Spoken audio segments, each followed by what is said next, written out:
Hello and welcome to And Still We Rise. I'm your host, Christine Seidel, and today we have licensed professional counselor Lauren Bice joining us. Welcome, Lauren. Hey, thank you so much for having me. I'm super excited to be here and dive into this topic. Yeah, and actually, Lauren is a bit of a veteran when it comes to podcasts, so we will have to link some of the other podcasts Well, she thank has in you. the bio. I was just thinking, I was like, oh, this is not her first This will rodeo. be I my forgot. little side gig. This will be great. Exactly. Well, before we jump into today's topic, I want to read a little information about Lauren so you can know a little bit of her background. So, to begin, Lauren Bice is a licensed professional counselor who specializes in working with children, adolescents, and their families. With a warm and authentic approach, she helps clients navigate challenges such as anxiety, emotional dysregulation, and social skills through the use of art, play, and whatever else a kid or teen may need. She has a unique perspective on community well-being, gained from her passion from bringing mental health insights to both schools and faith communities. Her experience with family systems and community dynamics makes her the perfect person to discuss how intentionally building intergenerational and diverse friendships can build and lead to greater empathy, personal growth, and a stronger sense of belonging. Welcome, Lauren. That is such a perfect topic. And I love that you put in that you like to use art and play because I think we might actually experience a little of that today. Oh, goodness. So, I said I use it. I didn't say I was good at it, but yes. awesome. Well, thanks for being on here. And we are, as we heard a little bit in the bio, going to talk about getting out of your bubble and building diverse communities. So, to begin, what does that even mean? What are diverse communities? Why is that important? Whenever we hear that diverse communities, we usually think of like race or gender, but like, what does that even mean?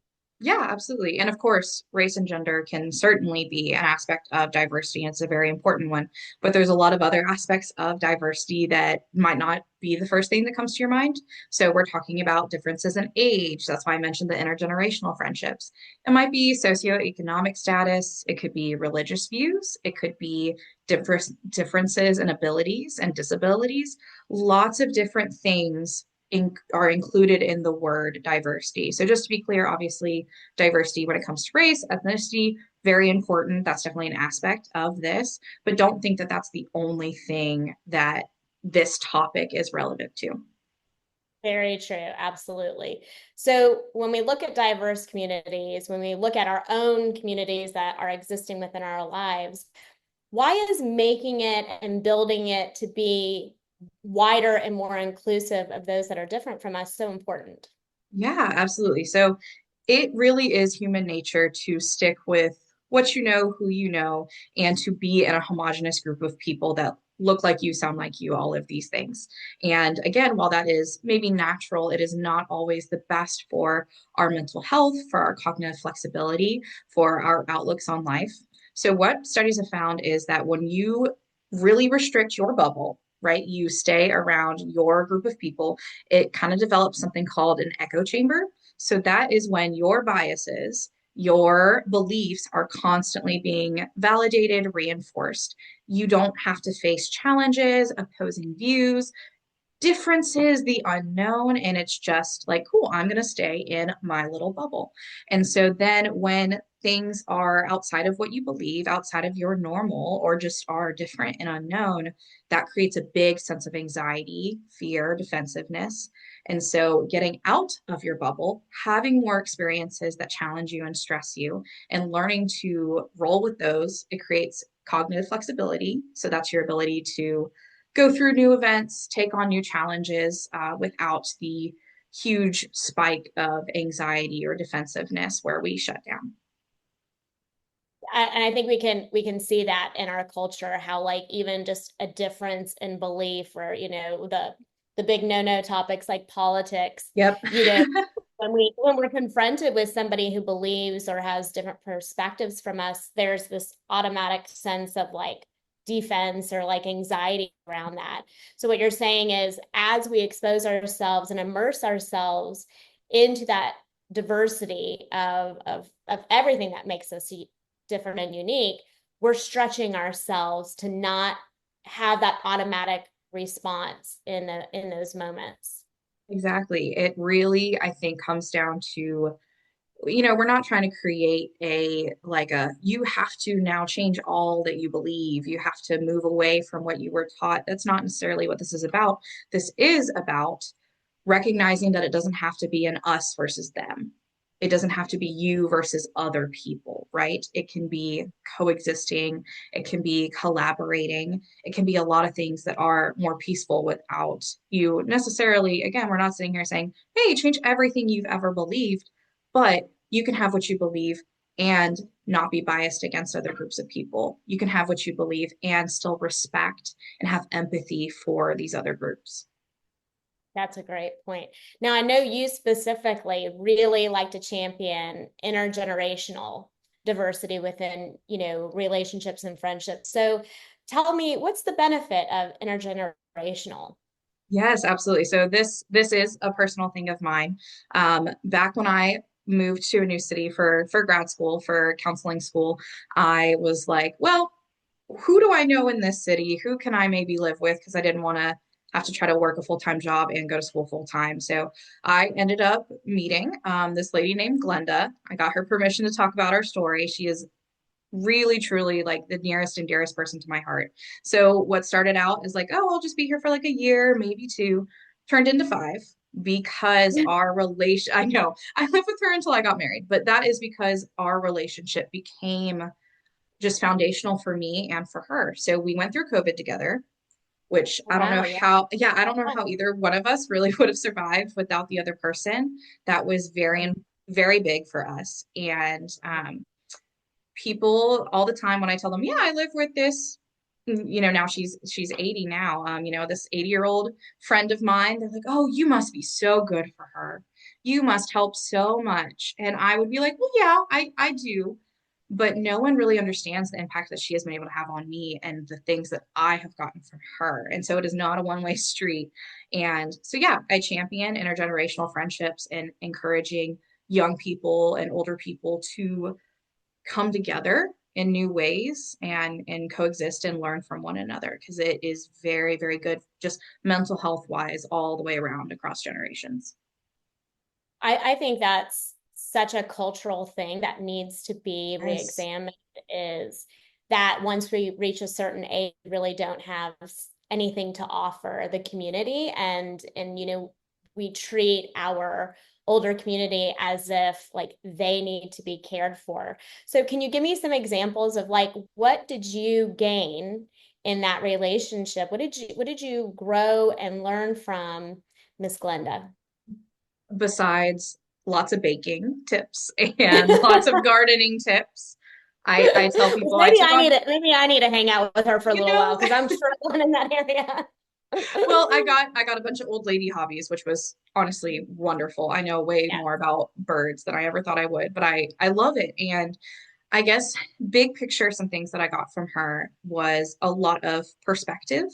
I'm, a younger person, so I don't have the life experience that she does. She has seen and gone through way more than I have. So when things are really crushing to me or seem really big and insurmountable, she could be very validating about like, yeah, I went through that or I went through something similar and I came out on the other side. So her perspective, her wisdom, and her resilience too. Again, to see somebody who has gone through challenges in life and is still just one of the happiest, sweetest people I know was this awakening of like, wow, like I can be that one day. Yeah, and I think that's so important. Like lived experience is such great wisdom. And what we experience in one season of life, somebody else has navigated through and somebody has learned from that. And as we open up our community to find those people that have more life experience than ourselves, we probably will find some wisdom there if they too have been rooted in, opening up their perspective to things. So I think that's something that as a culture, we really move towards shifting into the value of people's lived experiences and what value and richness they bring. So now, how might the lack of diversity really, you know, impact somebody? How can that contribute to mental health struggles or challenges? Oh, absolutely. So, one, it really does create a sense of isolation. Even if you have your group who looks like you, sounds like you, talks like you, all of these things, when you stay in your bubble, the outside world becomes like a no-no, like a restriction, right? And so we become isolated because there's not enough room for a variance in thought and belief and style. And so it's like, okay, well, now I have to kind of fit into this mold. And another thing is when your sense of identity and your validation comes from one source, one people group, what Mhm. happens when that becomes threatened, right? If you are, your identity is rooted in one group, one belief, one style of things, anything that challenges that is going to shake you to your core. And you're not resilient enough for that if you don't have those outside resources. So we've got isolation, we've got that, we've got obviously bias, right? Like Yeah. we all have biases, but then there are dangerous biases, like really harmful biases that exist, and those just get reinforced. And again, we can point back to like that fear and defensiveness thing again, too, of experiencing more anxiety, more fear when you stay in your bubble, you don't get out and challenge yourself and challenge your ways of thinking. I think that's a really good point. And I think that, to some extent, there may even be, a sense of detachment from self. Like if your bubble is so rooted in their core beliefs or their core connections that dissenting from that would be a threat to your sense of belonging, how authentic can you really be with yourself if you do maybe want to challenge that belief or you do want to challenge that bias? Like, how much resilience, like you said, do you have to actually confront the threat of disconnect or a threat of being abandoned or rejected from that community? And if that's a real threat, if there isn't enough diversity, then that there may be a place where people start detaching from themselves and they really can't, process things authentically. Yeah, absolutely. And I think some one thing to keep in mind that'll maybe people don't think about is when you stay in your bubble is going to get smaller, right? So you're not going to have the same bubble Yeah. throughout your lifetime. And so if you're not actively getting out of your bubble, stretching it, then it's going to get smaller. And this is where I'm going to introduce the arts and crafts that you referenced earlier in the Hey, video. I love Um, this. I did not even attempt to get perfectly circular things because you know what? And I work with kids and maybe I cut like them too. And it's all about embracing imperfection. So this Right. is my very poor attempt at a model called the Comfort, Stretch, and Panic Zones. This is by Ryan and Markova. We can maybe link something down Yeah, that below would be great. as a resource. So here we go. I don't know if everyone can see it. So we've got inner circle, this big green dot with the C. This stands for our comfort zone. So when we're talking about our bubble, we're talking about our comfort zone, right? This is where you feel renewed, safe, relaxed, comfortable, all those things. Then we get a little bit further outside and we've got the stretch zone. So this is the yellow zone, right? So this is where we feel excited or nervous, or as I tell my kids, nervous sided is definitely a word. It's definitely an emotion. This is where we get stretched and challenged. And this is where we grow. We like to spend time in this yellow section. And then we have the red zone, a panic zone. This is where we are fearful, defensive, shutting down. So when we get into this red zone, then our obviously our instinct is to come back into that green zone. And that's something that we have to do. And this is something we experience daily. So kind of what happens though when we do not embrace diverse friendships, when we stay in our bubble, is here's my second Mhm. option. Our little green Oh, zone, wow. our comfort Yeah. zone gets a lot smaller. So you have less room to move because you're not stretching yourself. And so look, the red is so much bigger. There's more things that are going to send you into that panic zone. But when we do stretch ourselves, when we exist in this stretch zone, because whenever we're in the stretch zone, eventually those things in our stretch zone are going to move to the green zone. Eventually, Mm. those things that were once stretching us are now comfortable. And so we end up having a much bigger green circle, a much bigger comfort zone, and we can exist in a much more rich space, much more authentic and rich space where we're not constantly bumping up against the edges of our comfort zone and constantly being thrown into a stretch or a panic zone. So this is my little uh, sadly not a I very love good it. It's artistic perfect. visual.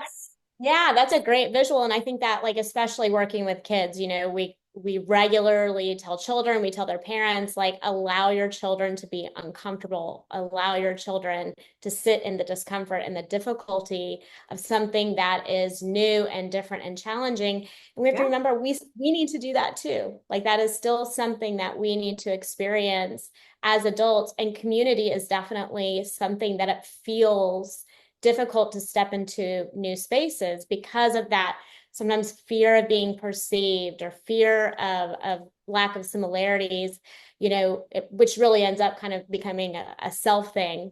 So therapeutically, how would you work with somebody who may be really resistant or hesitant to step into spaces of diversity or put themselves out there and get out of their bubble? Yeah, absolutely. So, one, I think when we're talking about stepping into spaces of diversity, people automatically go to like really big changes and really big steps. It is not realistic for a lot of people to walk into a building or a community of faith that is not their own, whether that be a synagogue, a mosque, or a church. That might be too big of a step, right?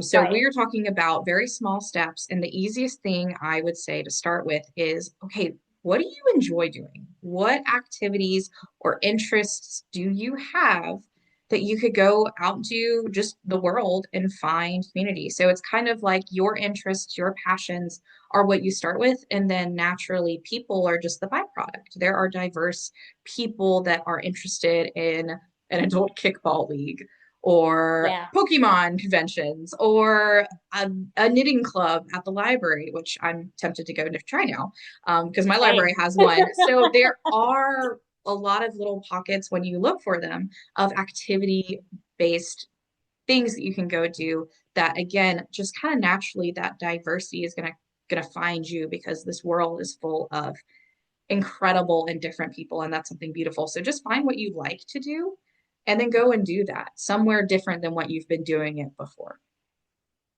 That is such, like sometimes like the way to move forward is so simple that it's complicated for people, right? Sure. Yeah. Yeah. And I think that, using that word enjoyment, go find something you genuinely enjoy Mhm. and see what diverse communities are in that space.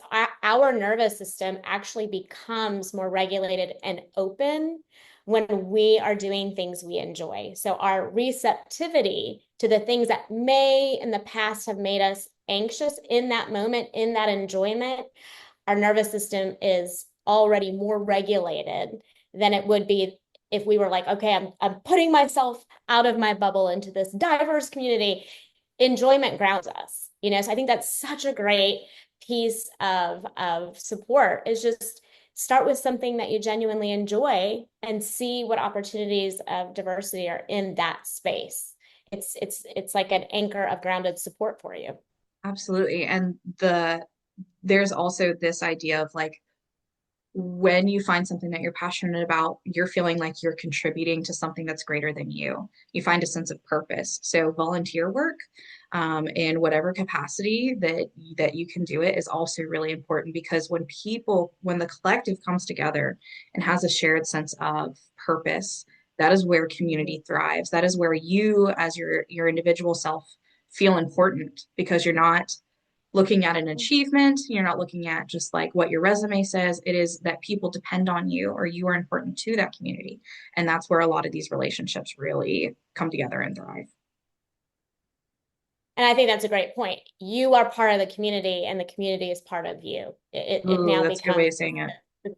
yeah, I like that. So that brings up kind of maybe the shadow side of how people might step into community. So how can individuals intentionally create or join communities of diverse spaces without it feeling forced or like performative? Like, look at me, I'm doing this, that, and the other. Like, how do we really do that intentionally? Yeah, and I think that word right there, intentionally, is really what it comes down to, is really looking at yourself, doing some self-reflection, maybe some journaling, maybe talking to your therapist about what are your intentions with seeking this out, you know? So something that you can just kind of say to yourself as a little reminder is like, am I looking to learn or am I looking to earn?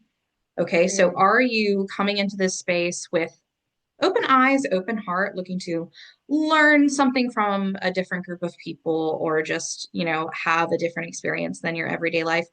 Or are you looking to earn validation? Are you looking to earn likes on Instagram? Like, we got to talk about that too. Are you looking to yeah. earn admiration? So I would ask myself, okay, if I never told a single soul about this activity that I'm going to go do with this group of people that I'm becoming friends with, if I never told a single soul, didn't post it on Instagram or brag about it, you know, in a seminar, all these things, would I still do it?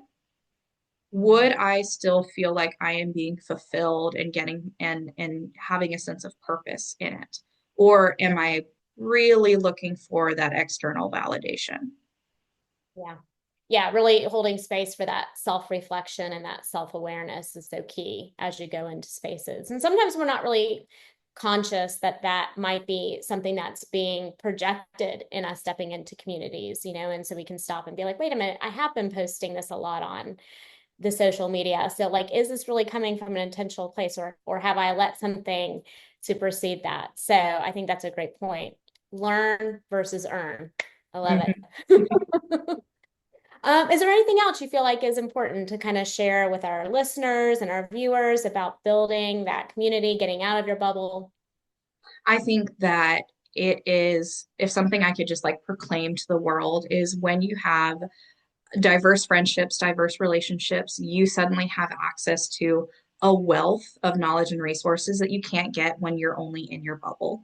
So when we're talking about trauma, and then I immediately think of like grief, Yeah. the way that people grieve, the way that people heal is so incredibly complex, and there's not a one size fits all option. Every therapist will tell you that, or should tell you that there's not one right way to do it. And so when we are have access to all these different kinds of people, we have access to their tools, to their Mm, ideas, and yeah. you know, someone from just a different life experience can speak to what you're going through in a different way than your friend that you've known for 10 years, right?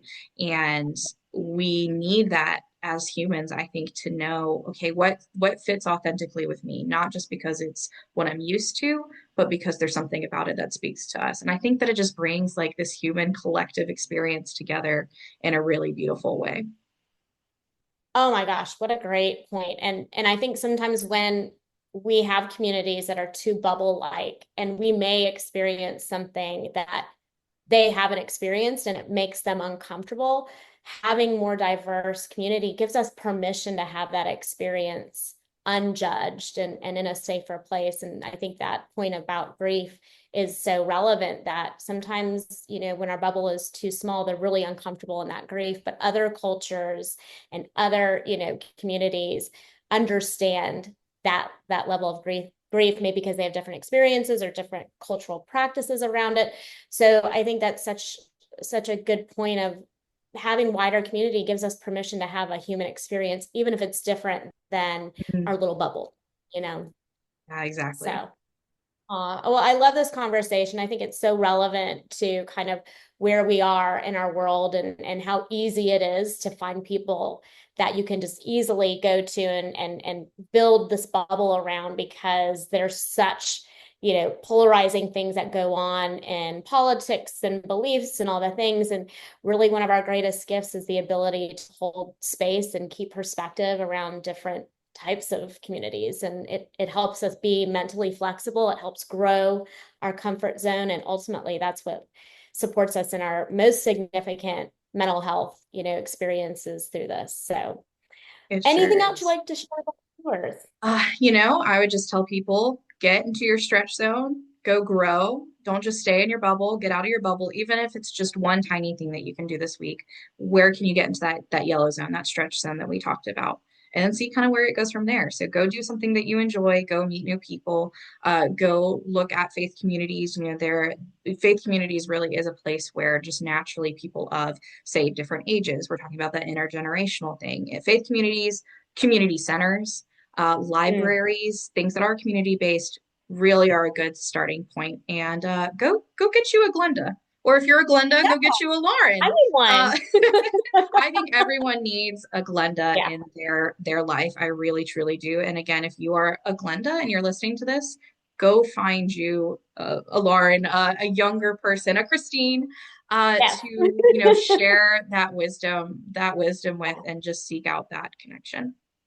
Yeah, and I think a great point to add to that is we have to remember not all families look the same. Not all families have an elder that they can go to for mentoring. Not all families have children to pass along wisdom, and so our communities are an extension of our sense of family. So I'm going to go sign up. I'm ready. Great. So.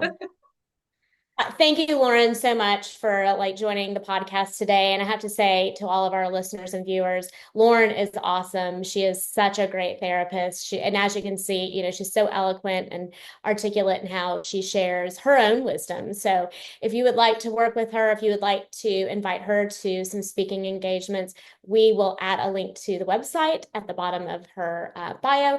And you are more than welcome to reach out and see how you and Lauren can partner. Thanks for joining today, Lauren. Thank you for coming on. As always, I love getting to hear all of your wisdom and all that you have to share. And we look forward to having you again next time. Great. Thank you so much, Christine. I really appreciate it. You're welcome. Thank you. Bye-bye, guys. Bye.